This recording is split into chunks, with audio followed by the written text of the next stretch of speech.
Assalamualaikum warahmatullahi wabarakatuh. Perkenalkan, nama saya Muhammad Faruji Kamal dari kelas 10 Akuntansi 2. Saya di sini ingin mempresentasikan PPKN.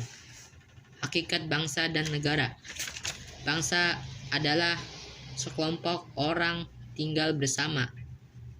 Bersama identitas pembeda bangsa dengan bangsa lain.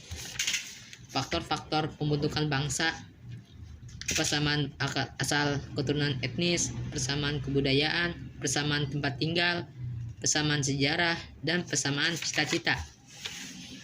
Negara merupakan organisasi masyarakat yang dilengkapi pemerintah. Negara ada satu, unsur konstitutif, unsur yang wajib ada. Konstitutif dibagi menjadi tiga: satu, rakyat; dua, wilayah; tiga, pemerintah. Satu, rakyat. Ada penduduk dan bukan penduduk. Penduduk yaitu warga negara dan bukan warga negara. Duanya bukan penduduk. Nomor dua, wilayah. Wilayah ada darat, laut, udara. Tiga, pemerintah yang berdaulat. Yang berdaulat maksudnya yaitu merdeka atau tidak di bawah pengaruh negara lain. Dua, unsur deklaratif, merupakan pengakuan dari negara lain. Dibagi dua, de facto, tanggal 17 Agustus 1945. Nomor dua, de jure, tanggal 18 Agustus 1945. Wilayah laut. Wilayah laut. Rakyat, semua orang, baik Indonesia asli maupun orang asing yang mendiami suatu negara. Wilayah darat. Batas wilayah darat suatu negara ditentukan atas perjanjian bilateral atau multilateral antara negara-negara yang bersangkutan. 1.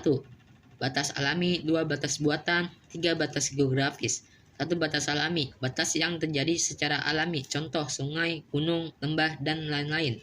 2. Batas buatan, batas yang sengaja dibuat oleh manusia, contoh patok, pos penjagaan, gapura, tembok. 3. Batas geografi, batas menurut letak suatu negara, contohnya Indonesia, terletak antara benua Australia dan Asia.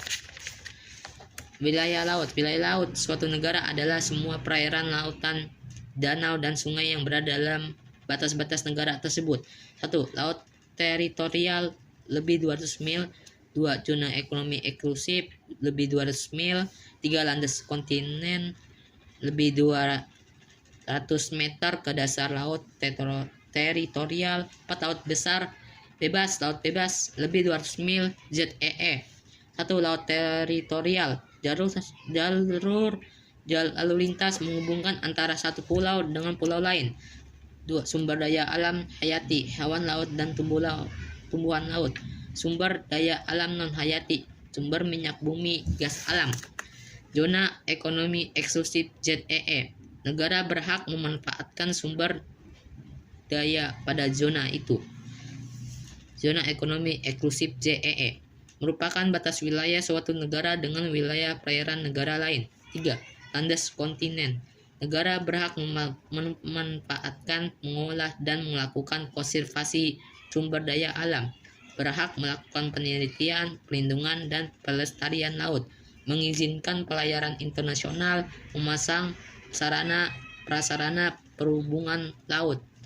1. Laut bebas, merupakan wilayah laut yang bebas digunakan oleh negara manapun, bebas berlayar, memasang kabel atau pipa bawah laut, bebas membuat pulau buatan dan instalasinya, bebas untuk melakukan riset penelitian, bebas menangkap ikan. Wilayah udara. Wilayah udara suatu negara ada di atas wilayah darat dan laut negara tersebut. Pengakuan dari negara lain dibedakan. Pengakuan dari negara lain secara de jure, artinya pengakuan resmi berdasarkan hukum. Pengakuan dari negara lain secara de facto, artinya pengakuan yang diberikan jika negara yang baru berdiri tersebut secara konstitusi dapat menunjukkan pemerintah yang stabil. 4. Pengertian pengakuan secara de facto. Pengertian dari negara lain secara de facto ini Pengertian adalah pengakuan yang berdasarkan pada kenyataan faktual. Pengertian pengakuan secara de jure. Kemudian pengertian pengakuan dari negara lain yaitu terhadap suatu negara menurut hukum internasional. Dengan pengakuan secara de jure, negara yang baru dibentuk atau baru merdeka itu memiliki hak dengan kewajiban. Terima kasih. Wassalamualaikum warahmatullahi wabarakatuh.